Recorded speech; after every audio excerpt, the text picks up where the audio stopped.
Hi there. I'd like to welcome you to Common Ground Conversations, and today's topic is Pass the effin' gravy.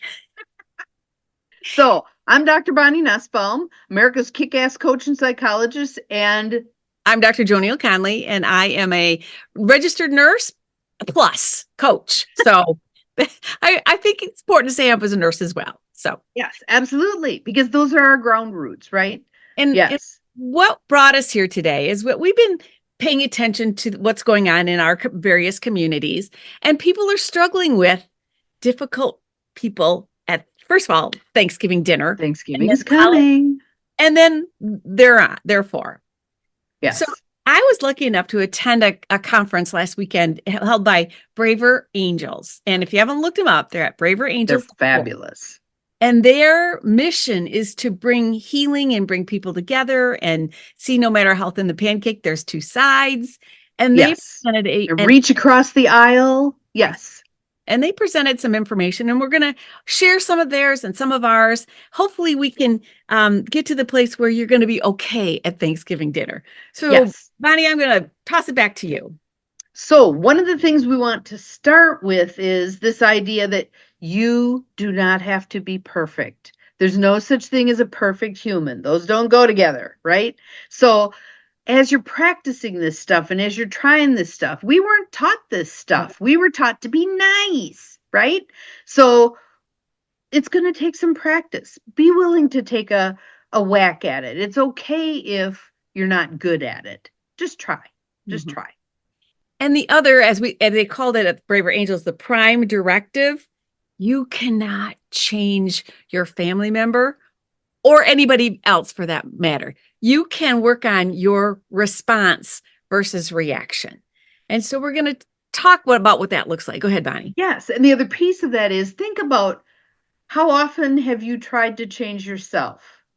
Every New Year's, you set that goal, and within a couple of weeks, it's down the toilet, right?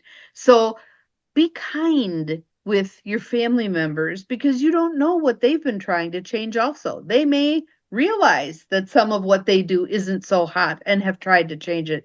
You know that for you, it wasn't always easy to make changes.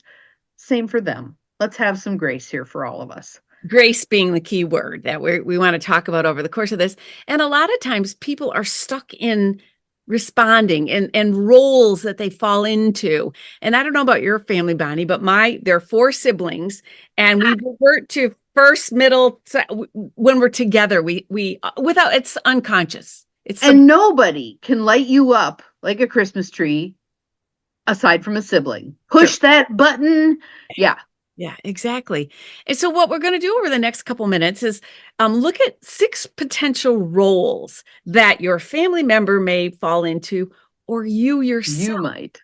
might Hmm. be exhibiting. So we're going to walk Yes. through, and these are labels, but it might give you some sense of what we're trying to describe to you. So Bonnie, I'm going to let you do the first couple ones. Yes. Okay. So the first one is called the gladiator, and that's the person who comes into the holidays loaded for bear. They for a whole year they've been thinking about how they're gonna nail so and so to the wall on whatever, and so they come out of the gate guns blazing in terms of correcting their wrong-headed relatives.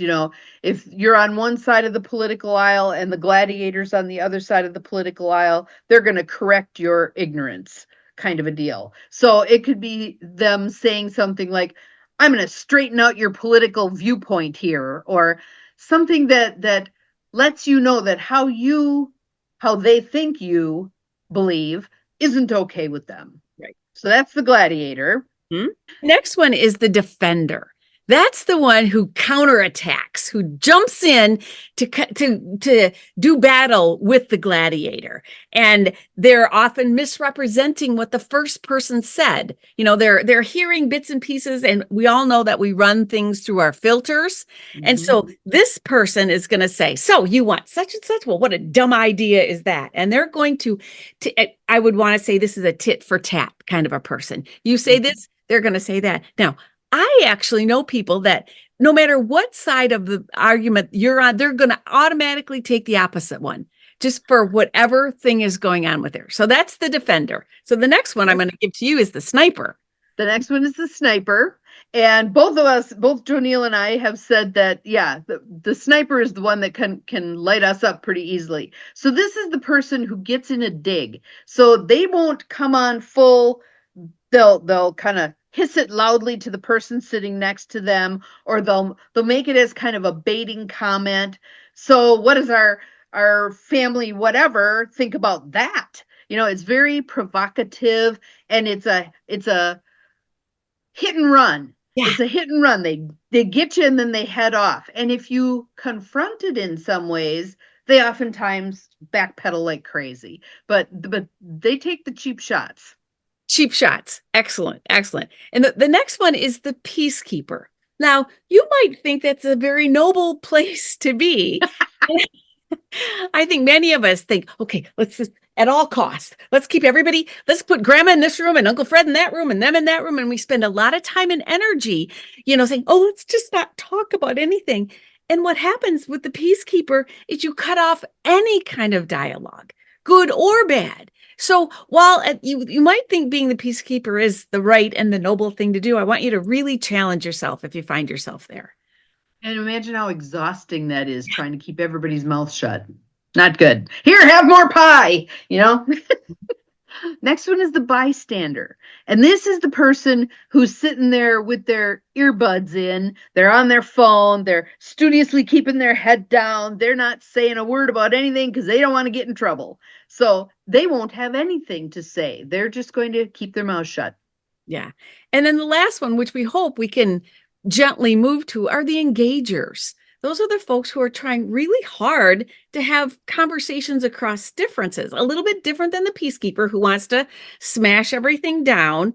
And as we move through over our next couple sessions, we're going to think about how can we be better engagers as we move along. Yeah, yes. Better engagers. So we want to give you, since we're trying to keep these to like a 10-minute segment so that anybody can fit it into their day, we want to give you just a few things to think about that might be helpful, because how many of you have also found that you make all these plans ahead of time for how you're going to be as magnanimous as possible, and pretty soon you're throwing the mashed potatoes.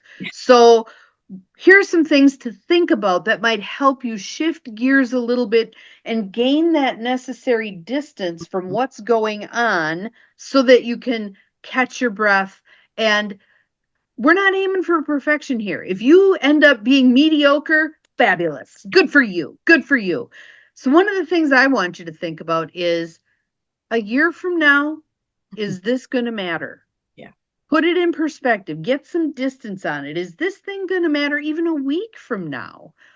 Yes, it's lighting me up like a Christmas tree right now, but in the long run, does it really matter? Yeah. And one of the things I'd like you to consider is oftentimes when somebody says one of those off-color comments or something that just really resonates, all of a sudden it makes you feel something about you. You might be thinking, it's like, well, he's such a, I could swear, but I'm not gonna blank hole. All those things. But in the inside, are you thinking, well, what does he think? Am I stupid? Does he think I'm stupid?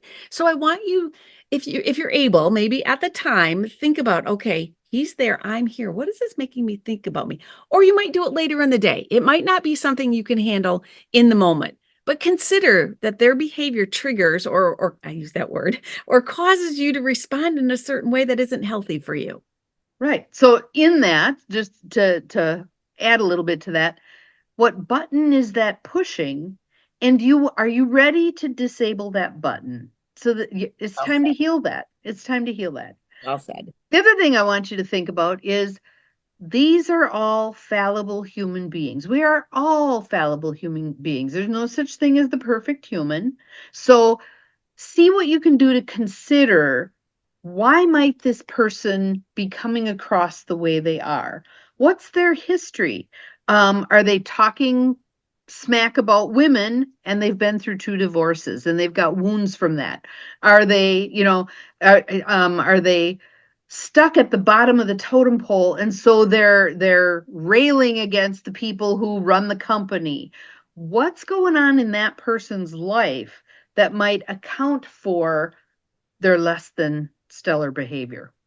And that goes back to when you do that, you're a little bit easier to offer grace in those when you can think about that. And the phraseology that we use around our house is see people as people, as broken, as wounded, as hurt, but still who have hopes and dreams and challenges and aspirations that aren't going the way they want them to be going. Right. And simply because they're human beings, they have value.